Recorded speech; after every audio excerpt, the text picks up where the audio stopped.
Welcome to the Crazy Wisdom Podcast. My guest today is Jessica Talisman, and she is building information systems for the benefit of all taxonomy, ontology, and knowledge management. And she's also a senior information architect. Welcome to the show. Thank you, Stewart. I'm really glad to be here. Thanks. So right before we were recording, we were talking about, I want to talk about the history of the library.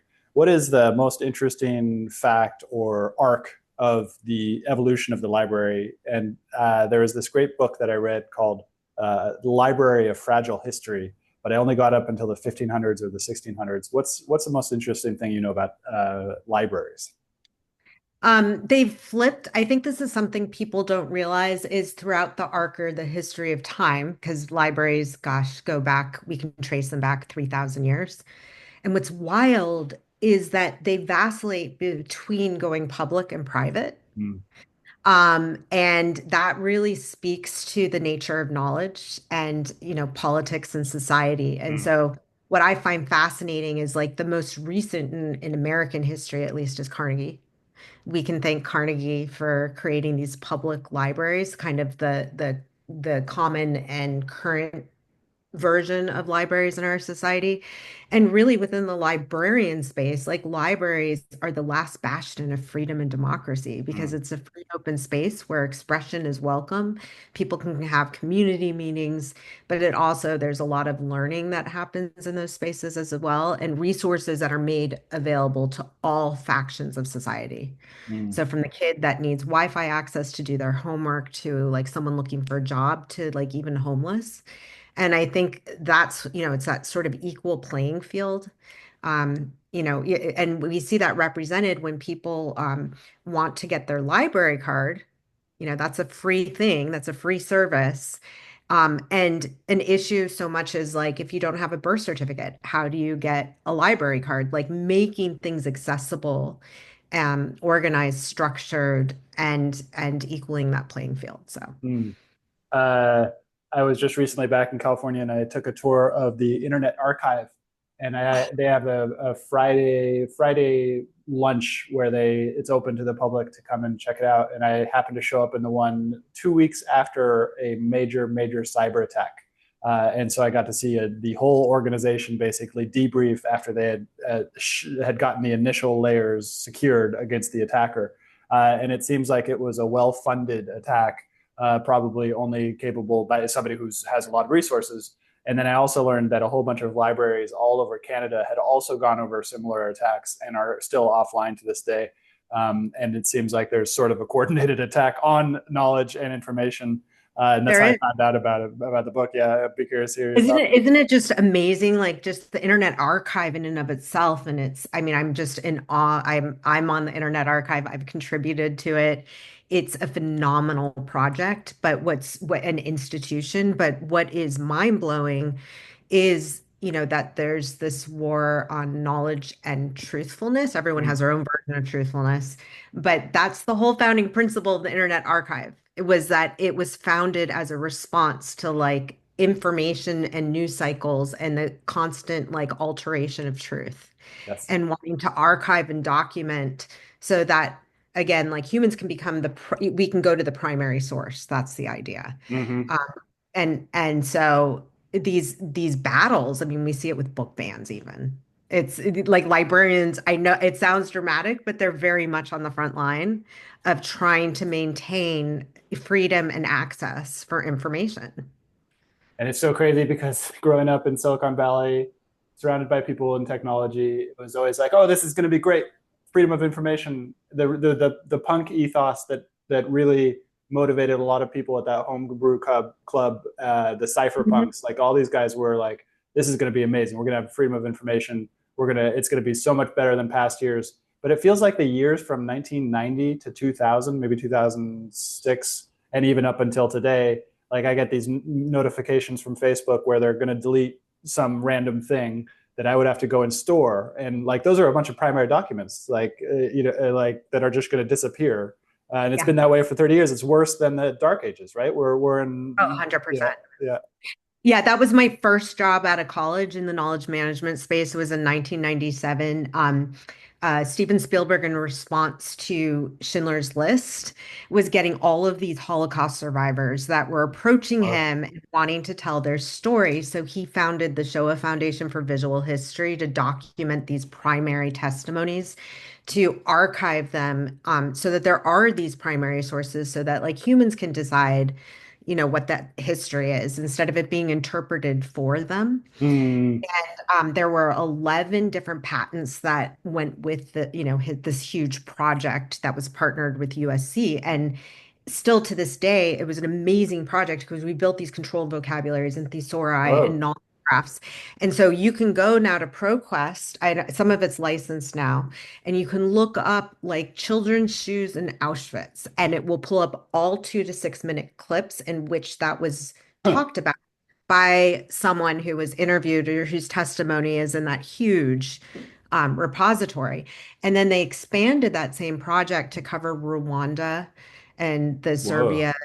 Yeah. So it's like this, it's called the Visual History Project, but it was like a very early version of this idea of archiving human memory. And so I Ooh. can't emphasize enough, like when we look at the foundation of our digital memory, these things are foundational. These efforts are foundational. Even like Wikimedia or Wikipedia, that crowdsourced version, it's foundational. And when we talk about AI, there's like this disconnect where it's like the training data that's informing AI is coming from these structured sources and library sources, because those are knowledge graphs. NIH is a knowledge graph. They have Wow. RDF knowledge graph. All of these rich sources are openly available, and we're not connecting our inside world to the outside real world and actually staying consistent with the Hmm. like AI input. Wait, can you go into that more? Like, what's the gap there? Why did you mention NIH as a knowledge graph? So NIH publishes its RDF taxonomy and ontology. And those structures, they'll update it every once in a while. A lot of people will miss it because it's not the big splash and nothing's being monetized. And so there are all these open data sources. And so when they publish their graph, it actually connects to PubMed. PubMed is the National Library of Medicine, Wow. LM, and that all of the scholarly papers and research that comes out of NIH, and all of the funding and all of the research projects roll up to that, and it extends into like pharmaceuticals and the drug industry, and it's like all openly available. It's not perfect, but it's a source, and undoubtedly AI trains on it because the Uh, LLMs train on openly available sources. yep. And Yep. these things are sticky, like Healthline. If you ever play like WebMD, and you're looking up your symptoms, you're going to get to Healthline. Healthline is the consumer health version of PubMed. Hmm. Do you see Interesting. what I mean? So they're Yeah. all connections, and there's linked data at scale, and Yeah. like Okay. that is just incredible. And we don't leverage that enough because we're so quick to be like, I'm going to model something totally unique that hasn't been done before. Yes. Interest. There's a lot of questions I want to ask. The linked data. Why is linked data important? And also within the context of a knowledge graph, what is a knowledge graph? So a knowledge graph is, and I sort of coined something called the ontology pipeline. Hmm. A knowledge graph, there's some contention in the field because there's labeled property graphs that now are called knowledge graphs. And those are sort of SQL-ish, where you represent tables or rows and columns and you decorate them with properties or attributes. Usually it's queryable with Cypher or GQL. So there's query languages. It's not standardized as of yet, property graphs, but there's a lot of work going on there. That's a form of a knowledge graph. Another form of a knowledge graph is an RDF, or resource descriptive framework knowledge graph, which uses ontologies to describe and add context and meaning to data. So they're two different renditions. One is more semantic because it forms, meaning the Mhm. RDF graph is going to form triple stores. You create triple statements that Uh, explicitly state subject, object, predicate. oh.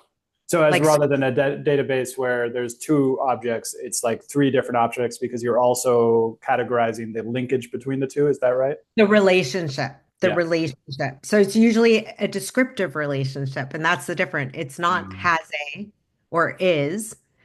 That doesn't tell me anything other than an equivalent relationship. When you start to build a graph to scale, it would be like, you know, Stewart has a podcast. That's like a very simple statement. But once you start managing knowledge at scale, the descriptors have to be a little more explicit Hmm. Like what? and Like direct. instead of Stewart has a podcast, if there were if it's like 1 million podcast hosts, what would need to happen? You could say like a primary and upper level description, a thesaurus level is has a podcast. Think of a thesaurus. Um, and what you do with thesauri, the plural is so funny. You have these simple is a, has a type relationships. Ah, Um, Stewart uh, hosts a got podcast. it. Got it. Because someone who has a podcast could host it, could produce it. There are all these different Oh, aspects or facets to it. So say that all of a sudden I have 1,000 people who have podcasts. Well, who actually is a host, right? yeah. Who is actually a producer? Who is actually a guest on an episode? Got it.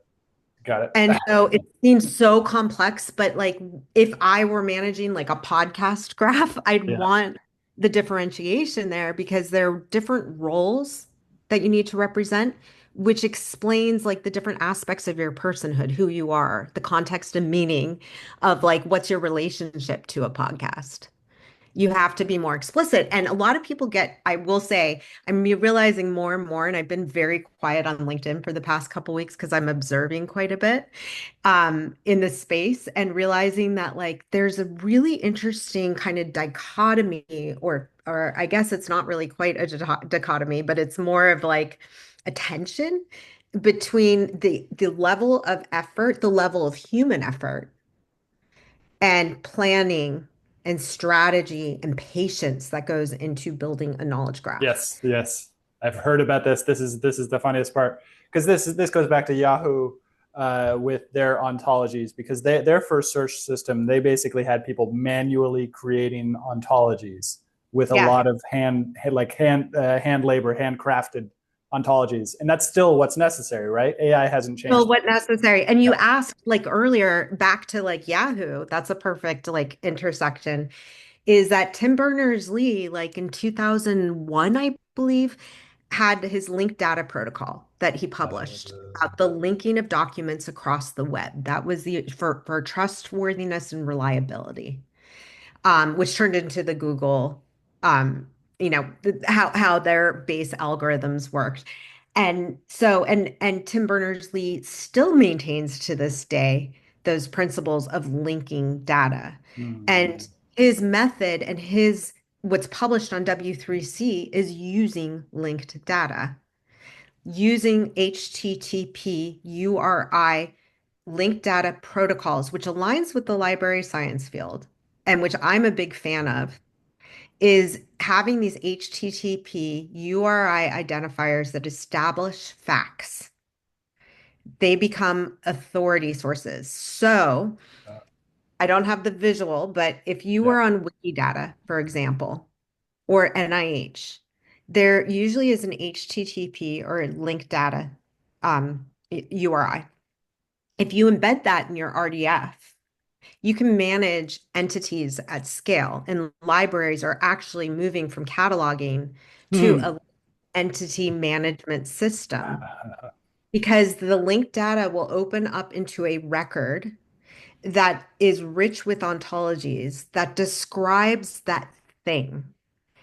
So, for example, if I used Adobe, like the authority source for Adobe, that authority meta page, and took that URI, embedded it, knowledge is allowed to contract and expand as much as you want to because a machine's going to hit that linked data, quickly read the triples in that ontology or knowledge page, consume it, and know exactly what it's about instead of having to explicitly, in a very verbose way, have all the descriptions explicitly within your ontology. Interesting. And are you saying, when you said machine, are you talking about LLMs specifically, or is this before LLMs? With LLMs or without LLMs. Okay. So So yeah, go think of for it. it extending to like Google search, for example. There are requirements for SEO and findability and having yourself on the map and whatever else that you have to use schema.org, right? So Hmm. schema.org is Google, Yandex, Yahoo, Pinterest, all contributed Microsoft to schema.org, which has, expresses itself in RDF in those triple stores. Wow. And So so, yeah. it's so interesting because this is such a novel insight into knowledge management. And I guess this is actually a good question because I kept on running. I was hired as a director of knowledge management because the CEO of the company knew that I do personal knowledge management. And I had no idea that there was this giant field inside of organizations called knowledge management, which is all about how to manage knowledge inside of companies. And then I got inside the company and realized that it was a nightmare. It's so hard to manage knowledge. And then it gets into what is knowledge and all these other philosophical questions, which is also what I love about the discipline and also hate about the discipline. And so, and then, I talk to people at Google and their knowledge management, and it's just this, they're managing millions of documents, but it's so abstract. It's just so far. And you're telling me about this infrastructure that's been built that barely anybody's probably aware of. It goes all the way back to Yahoo, goes all the way back to Yandex, goes all the way back to this, like, that initial search wave. Mhm. And it just makes me think, how one question I want to ask is what's your take on how to do collective knowledge management? It seems like one of the Mhm. hardest problems in the world to get a whole bunch of knowledge, because knowledge is so personal. Even the professional part, it's very personal. It's very subjective. It's like what that individual is considering is the important knowledge, and with the explicit knowledge and explicit knowledge. Then there's the historical arc that I would also like to cover, of like, where did library science come up with it, and when did that start happening? What are you most excited about talking? Gosh, like of all those. Yeah. I think what's interesting is tracking. Something I speak a lot about and have been thinking about still is the fact that AI systems, I mean, this is something that's interesting is that the web and technology, there's a cultural aspect to all of it. So if we follow like the librarian's contribution to that whole timeline, if we go back 3,000 years ago and we think of how uh, libraries sort of entered the field, we can think of the first real technology as being paper, yeah, yeah, yeah, the paper record, right? yeah. And publishing. Publishing was next. Like imagine the printing press. Like those are all cultural technologies and they're all related to knowledge, information and knowledge. Then fast forward, the web you can think of as a cultural technology. So Mm. computer systems in the 50s, like when everything came online, in terms of like or starting to look at organizing documents, it started with documents. And librarians were invited into the space as one of the first in digitizing documents. So they brought their cataloging systems into that space. And by the 1960s, the federal government had funded the Library of Congress through an automation POC that worked at scale to connect or network libraries across across a certain segment of the US. I forget what the exact count was, and a little bit into Canada. So that gave way to what we know now to be WorldCat. And WorldCat is the worldwide catalog of all the libraries, and they're all connected so that I can find a book or paper or music or whatever it is Well, around the world. And that's all managed and done supported by linked data. got it. So So it's the when data database. It's really the relational database that is we have the piece of paper, we have publishing, and then we have the relational database. Which is Yeah, that? and I would actually say it wasn't exactly relational. It Uh, automatically came was structured using something a predecessor to RDF and a little bit different. So resource descriptive framework is forms triple statements, and that's your knowledge graph. It was used something, the predecessor to that is RDA, Mark 21 records, and RDA.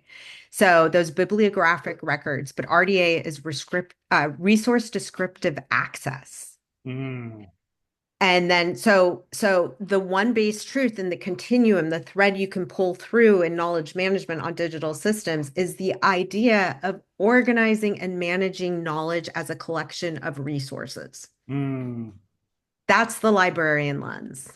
mm. It seems so difficult because like what were librarians doing in the 1960s, and then how does that change from what librarians are doing now, before the computer and after the computer? What were librarians doing before the computer? Well, we had sort of talked online before this about the Dewey Decimal System, Yeah. just as an example, but they were analog catalog systems.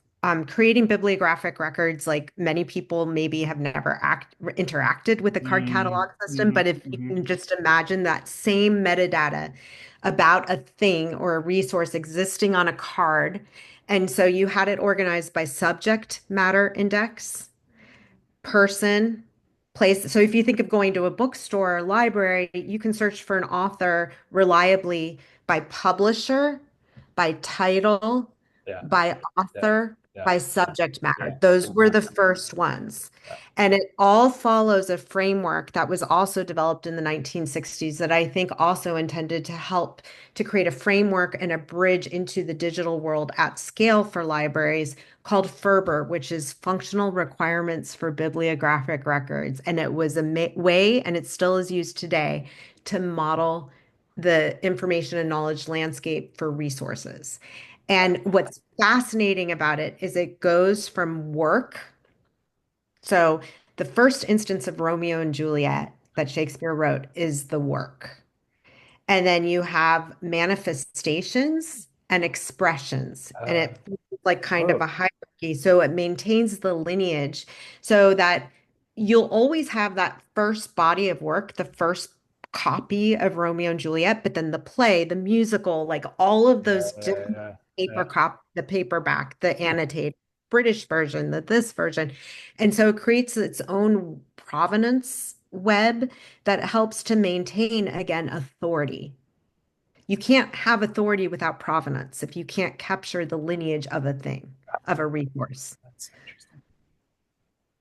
It's so funny because it's so meta, it's like the metadata. And I find that not many people that I walk around and talk to in daily life have any interest whatsoever. But to me, it's really fascinating because it gets to civilization, it gets to the whole thing. Like, it's like, what Yeah. have we been doing for the past 2,000 years? Trying to organize knowledge and treat knowledge as a resource, right? Yeah. Like, and now we're in this information age where it just has become really, really important. Yeah. Um, Well, and we bastardize, like we take something like oh, freedom of speech or that sort of democratization of information and data, and then we think that gives us agency to create our own tr or I don't yes. I don't want to get into this dicey game, but Yeah. it's like if you're going to model it differently and forget about the provenance Yeah. and just create your own version of that world, Yeah. it's not going to benefit you unless you can ground it in a truth outside of your own knowledge repository. Okay, I'm going to take it for a very out of left field direction, because this is what I've discovered. I was a yoga teacher for 10 years, and I got disillusioned with it because I started to understand the provenance of it and the authority relation of modern postural yoga compared to what I thought it was, which was this long lineage of And Hindu yoga. What's yeah, that? Yeah, it it's is a just little, like, so my former life, I yeah, owned yoga studios in yeah, Portland, Oregon. So I'm totally with you. And yeah, that's exactly it. Like, yeah, yeah, you can yeah. create your own new truths that are separate from this like lengthy lineage. But that's what, but the key piece that I got recently is that it's part of the a puritanical culture, and I don't mean to be negative on the puritanical No. the Protestant. It's like the Protestant puritanical thing is a constant reinvention of self. Like you're constantly reinventing self due to your ability to look into the scripture and understand what God wants. And like modern postural yoga and secular Buddhism are these sort of like end stage of that process, I would say.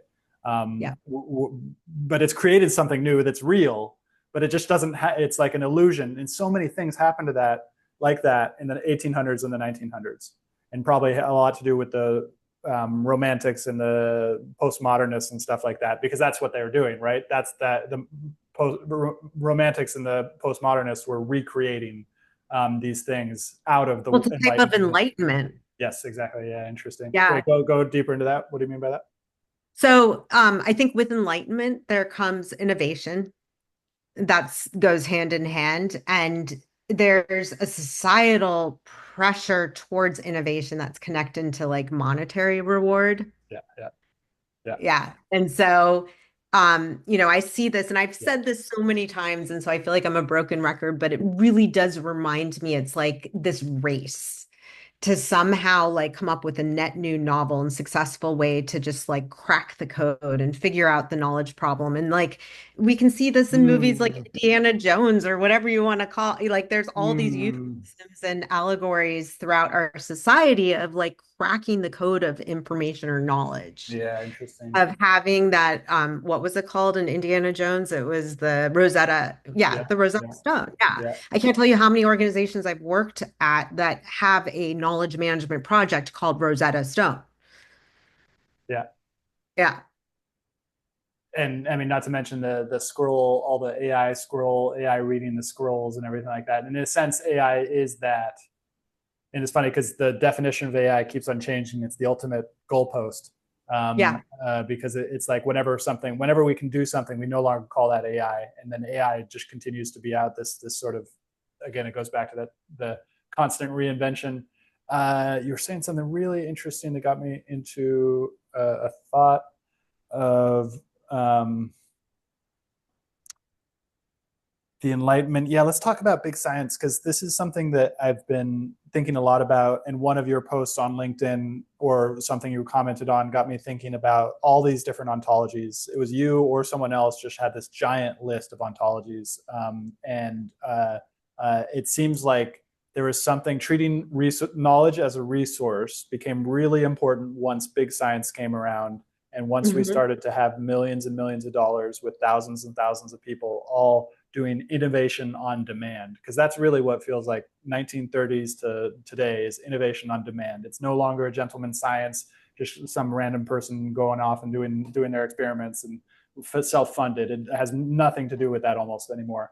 And so it seems like knowledge management plays a key part of that, and library science maybe as well. What's your take on that, the rise of big science? Yeah, no, it's fascinating. There's two elements to it. So there are some core ontologies. There are ontologies that are domain specific.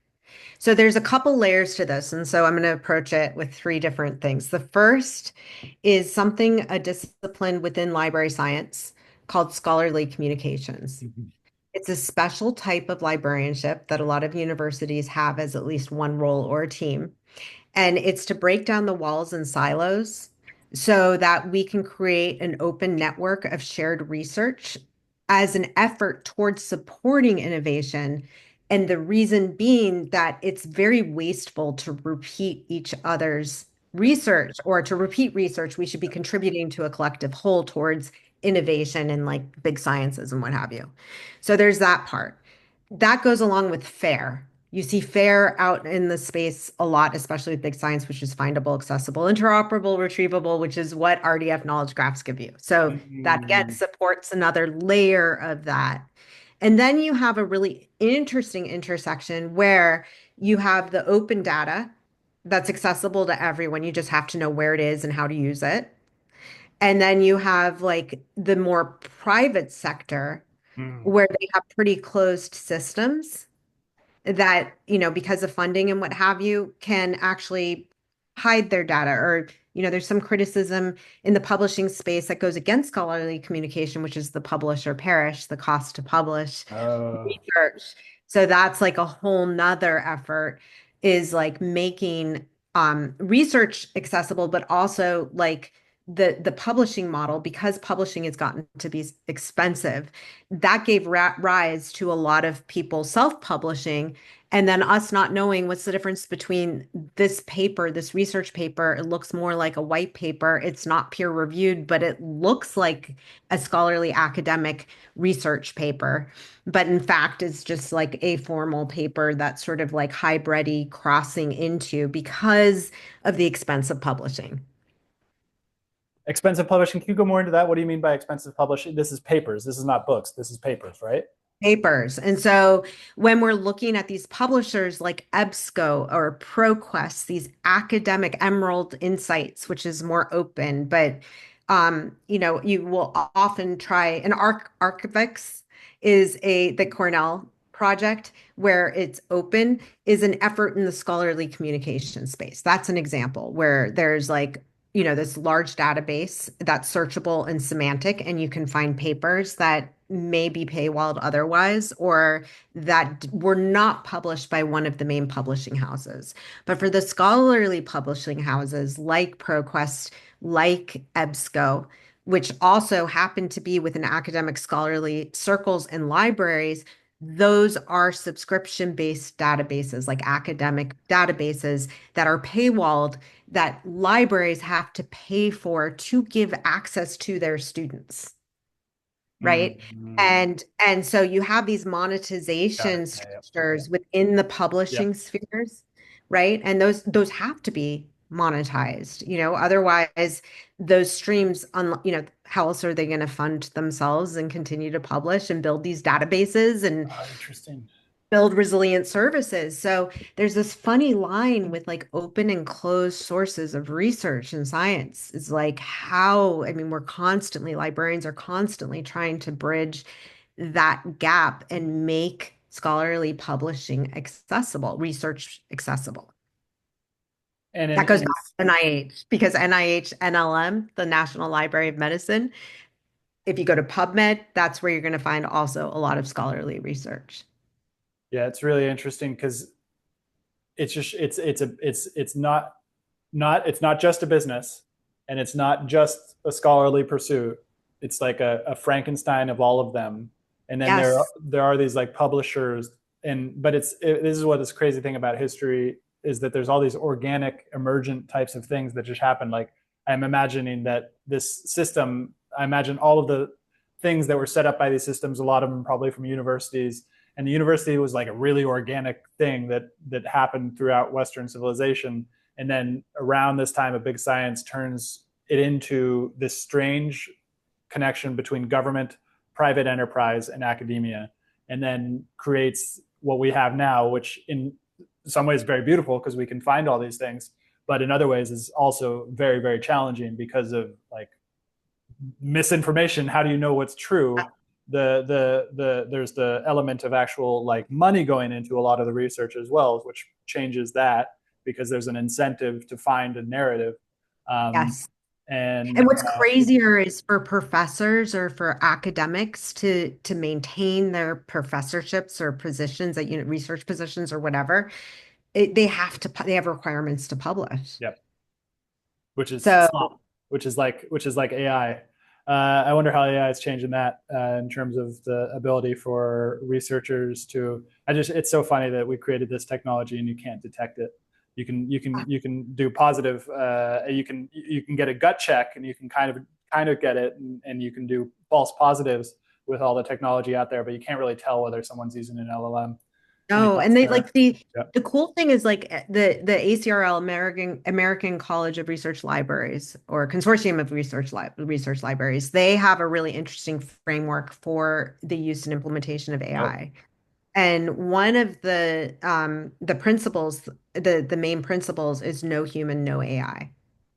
no human. And the idea is they have a very principled, the library science field in America, even the American Library Association, they've declared, because you have to realize, and others as well, like historically, since we're going there, the Library of Congress is funded by the federal government, right? Mm. And that classification system And the library system, the National Library, our National Archives, is governed by that same classification system, or a related one, as the Library of Congress.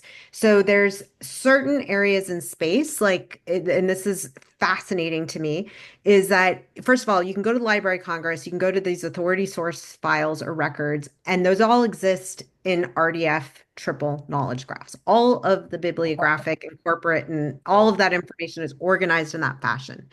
But the terminology itself is approved by Congress. Ah, An example of where that exists is like you have illegal alien. This has been whoa, changed. interesting. So illegal alien for years in Congress, American Library Association would petition and they'd bring it to Congress and they'd say, we want to change illegal alien in the subject matter index to migrant and immigrant, like break it into these two. And it was like a little fight in Congress because language also is very political Yes, and how 100%. we represent our information within this really complex space Yeah, is very political. And that's where we see this appearing in LLM implementations in the form of bias. Um, go you into it. know, What do you mean?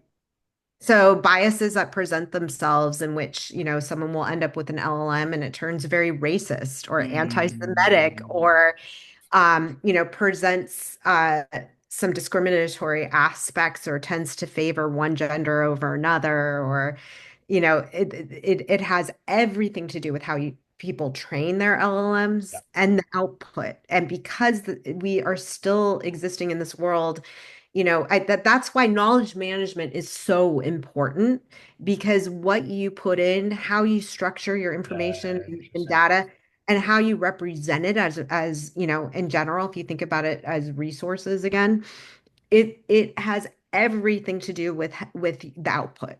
How do you? It's another tangential. There's a lot of questions I want to ask you right now, but the resource. How do you treat knowledge as a resource, particularly if it's implicit and it's like something that somebody knows really, or maybe you don't even try to do that.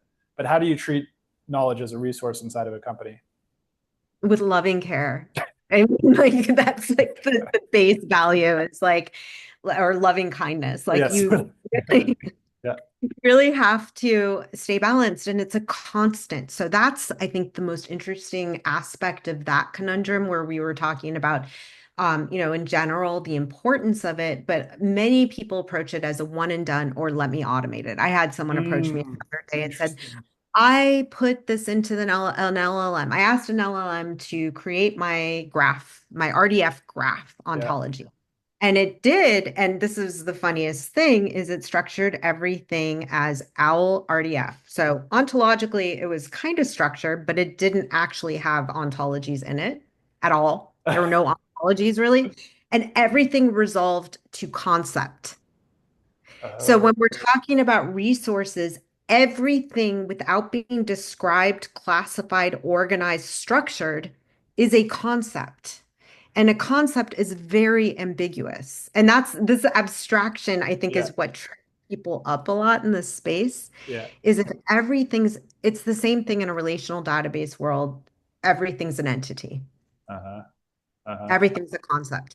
But then how do you describe it further and mature that entity or concept into a class? Class could be a person, place, or thing. How do you describe that entity as like a property, where it's a descriptor? You Uh, it's expanding and richly describing. And I would love to know anyone who's been able to automate that at scale and uh, automate it well. Awesome. Like, get in touch with me. Anyone who has been able to do a one and done approach, meaning you model your knowledge once and then it takes well, care of itself. I'd love to talk to that person too. because it's not something that the AI can do currently because it's just what is the challenge? Why is it so difficult to turn to not have some? Oh, well, I get why the LLM would just come out with a concept because that's just predicting the next token. Yes. But what is the what about knowledge? See, you said class, you said their property, object, what do all these things have to do with knowledge? So when we describe things, and this also has to do with how our foundational computer systems and the web have been built, Mm. is these authority sources that are these meta pages that are rich with ontologies that describe these things that connect our world's information systems. It's like the basement of the internet. And so they divide it into corporate bodies, persons, subjects, places, if you think about it from a high level, and keywords. Mm. But these authority sources are divided into those sort of five pillars of like the highest order or way to describe these things. Uh, So the reason why is that ontologies are logical models. There's logic. That means that it has to validate because not only you're describing things, but you're also describing the types of relationships. Is it indirect or direct? Are you encoding, for example, not only the types of relationships, but you're going to have inference rules in there, mm. cardinality, like all of these nuances that help to like, it's like the support staff, Yeah. the ontology support staff. So when you have a class, Yeah. it's a class describes, like I said, like a person, place, or thing. I'll always like default to the really ready example of Amazon. Mm. Amazon can be described in multiple facets. It could be the address of the headquarters in um, Seattle. It could be Amazon as the e-commerce shopping, right? Amazon as the corporate entity. So a class normally describes something that's multifaceted, and then it's the job of the properties and relationships, or the attributes, however, attributes and relationships, to further describe the nuances of Oh. those relationships. So, like the types of relationships, maybe the events, maybe the corporate entity identifier with the corporate records, like, these descriptors help to distinguish these facts. And so the most base element of an importance of managing these resources is establishing facts. Mm. You need these touchstones to be like, this is a fact.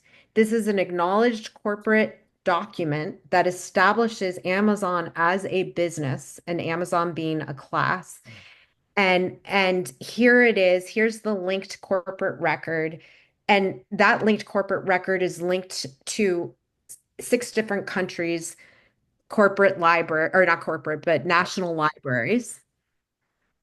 And it's, and then the US corporate document is linked to the same, a version of that document that gives them authority to operate in the EU, for example. So what about places where it's hard to determine facts? How do you deal with that?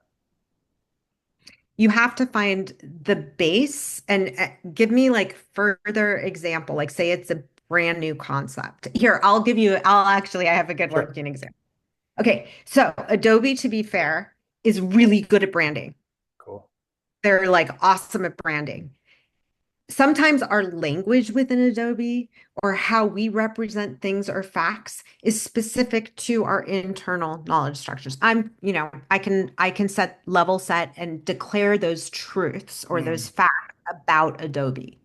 However, if Adobe is describing something like data architecture and it means something internally that's different as a concept than how the outside Yeah, world got it. Got it. defines this, then I have to link to that outside world definition Uh, and be able to give fair play and alignment so that the internal definition is either differentiated in some way or somehow aligns to pick up those facts. Because when someone is searching, and this goes for AI, a person or a machine, an algorithm yeah. doesn't matter, Yeah. is that those relationships are the signals, is that entity reconciliation and management comes from aligning, and we call it in ontologies the outer world assumptions or open world assumptions, Mm. closed world assumptions. Mm. Closed world, open world. You're always trying to reconcile to establish fact. Can more than one fact exist at one time? Yes. But we want to know this is a fact at Adobe. This fact Mm.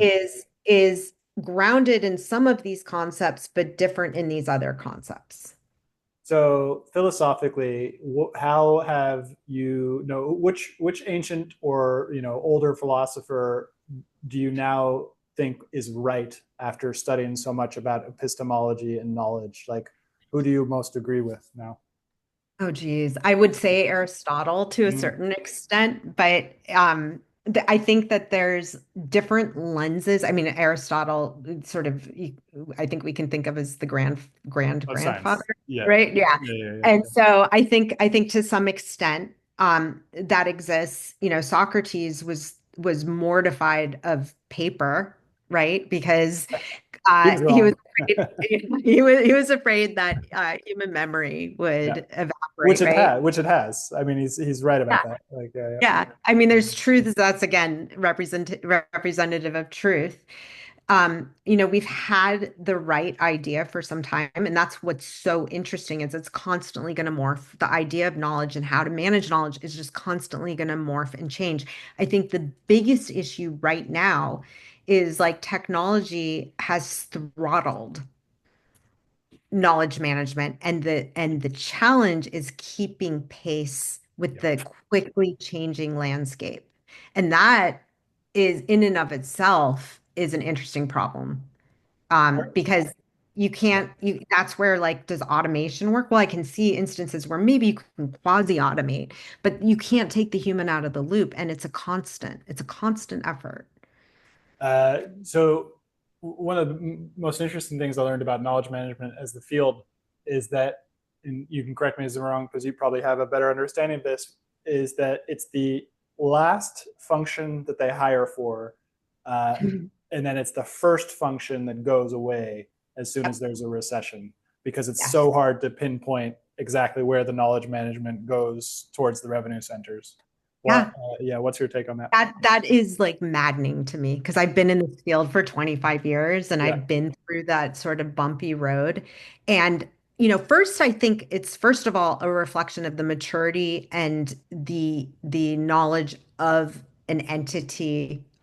For example, if I see, oh, Amazon's laying off all their knowledge management folks, immediately in my brain, probably not many other people's brains, I'll be like, okay, well, now I trust them less. Mm, But there's a trust factor that you have to account for, and it becomes yes. like, Yeah. we can see this in Facebook where they, just Facebook recently was like, we're getting rid of all of our knowledge, our fact checkers. Yeah. It's Yeah. like that's a form of knowledge management. Yeah. Yeah. But like, and maybe it's like sort of, on par with annotators or those types of roles, but still it's part of knowledge management. But like, I will tell you, like at Adobe, I'm building a knowledge management program pretty much on my own right now. Yeah. And, Interesting. soliciting and finding partners and being really scrappy, that's another aspect is that a company will have knowledge management and you got to be scrappy as hell because you got to figure out how to stand up. Now, the most important thing is the education piece is being Uh, able to lay the groundwork and saying, this is the plumbing.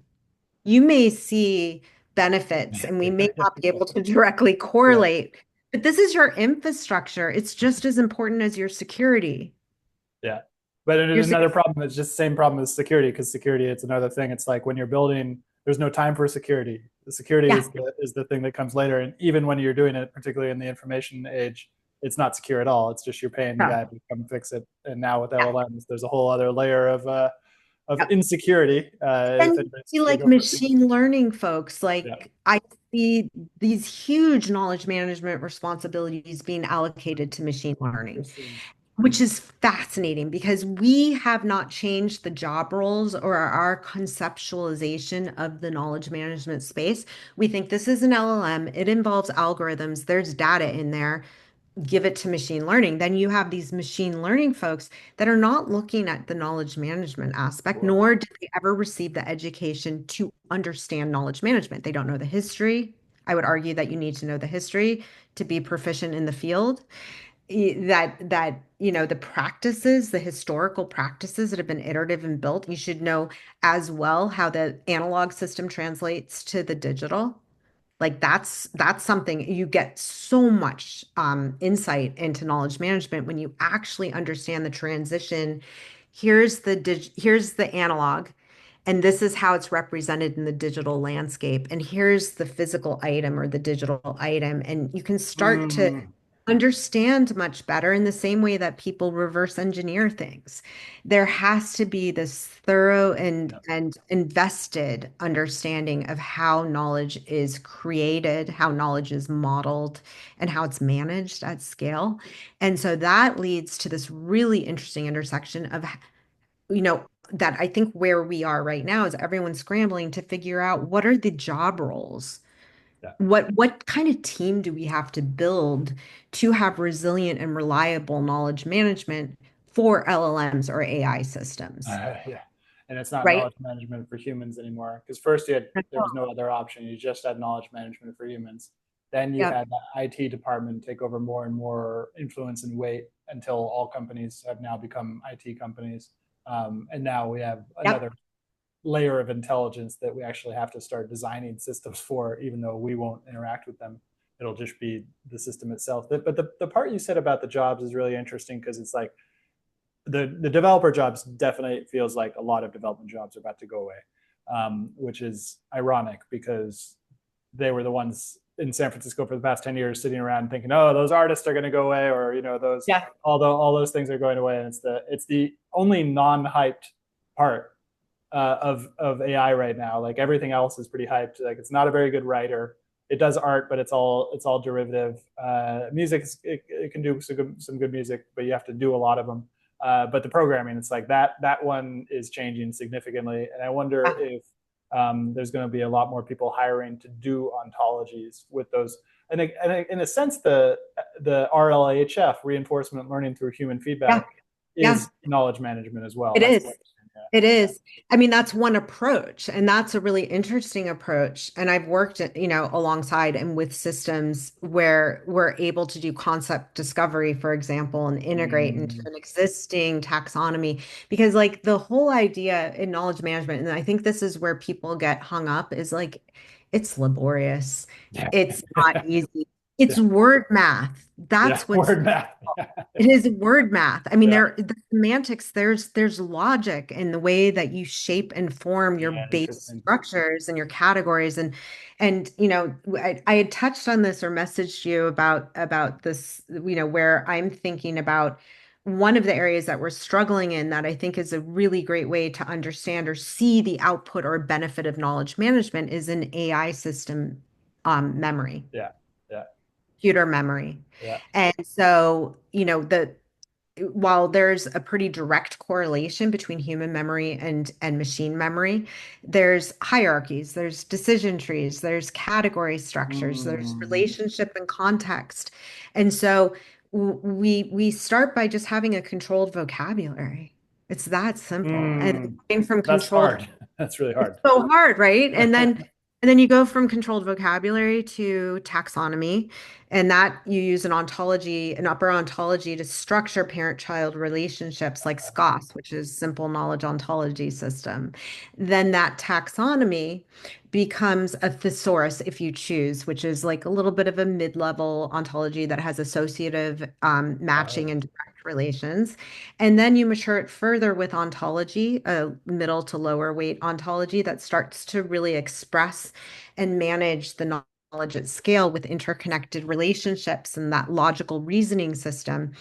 And then by the time you're done modeling through all of those steps, you have a knowledge graph. What people get super excited Mm, about, they say knowledge graph. Yeah, it's like an output of all of those things. yeah. But humans are like, we get excited about a friggin' pretty picture. Like, Yes. Shiny it's- objects. yeah, shiny objects. So it's fine. It's good because you need that to have a conversation Yeah. Interesting. about it. Yeah. Yeah. You need the curiosity, or else there's no buy-in whatsoever into Yeah. what's going on. I have to send this to my friend who we're teaching people how to code using AI here down in Buenos Aires, and so he got excited about building a knowledge graph, and so he's been hitting his head, total beginner, no knowledge. He's a deep philosopher, but so he's got that as a background, but he's now trying to build a knowledge graph on Neo4j, and it's been quite a challenge for him to figure out how to do it because of Which will those be a steps. property graph. And there's no, that's the other thing is Neo4j, at least right now Oh, until the standard, if they're going to establish standards for property graphs, awesome. But like right now it's schema. oh, And so if you think of a schema list, I mean, you can have schemas, but it doesn't have the power in the reasoning of ontology. Neo4j, you're going to build a property graph. That's so where it it's not a shines. knowledge graph; it's a property graph. Oh, that's funny. But I don't want to get in any word wars with Yeah. anyone because like right now, the way that the industry has progressed is like a property graph or an RDF graph can both be knowledge graphs, like that terminology. Uh, That's the current discussion is that it can't be owned. But that the one thing that a lot of people I think are not aware of because these are openly available resources is W3C has a bunch of ontologies. They maintain them. They've been there since, gosh, the first one's probably late 90s, early 2000s, first ontology. When you use an ontology, you don't have to use the whole ontology. You can choose several ontologies and just choose properties or classes or whatever from different ontologies. But there is a standard. It's actually more of a guideline. It's the ONSI Z39.19. And it's very librarianish, but it's basically guidelines for the construction of monolingual thesauri. That the ONSI Z39.19 is like required for anyone wanting to be in the knowledge management or graph space, period. Like if you read that cover to cover, you're going to be at a really good solid place to start to model information and knowledge. Whoa.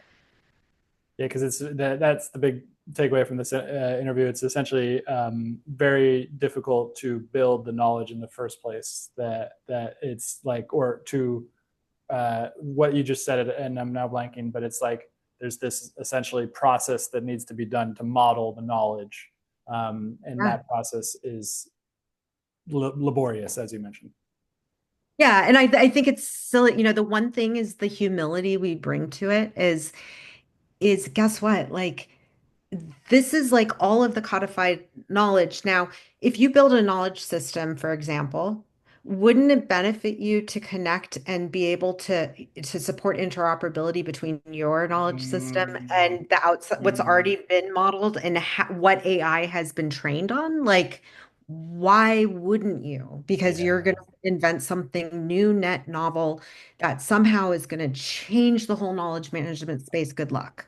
Like, this is worldwide foundational to the very web. yeah, Like you can't change that fact. Like these things are sticky and have deep roots. yeah. Companies like Microsoft, LinkedIn, Google, they all have RDF knowledge graphs. So you're telling me that you're going to go off, build a better mousetrap, and somehow you're going to be able to render more information and knowledge than any of these base systems.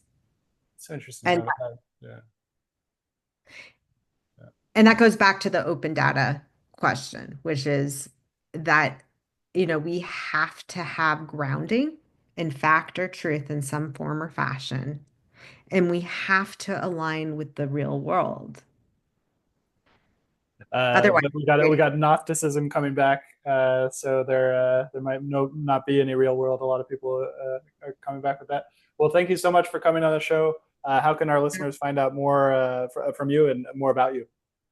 sure.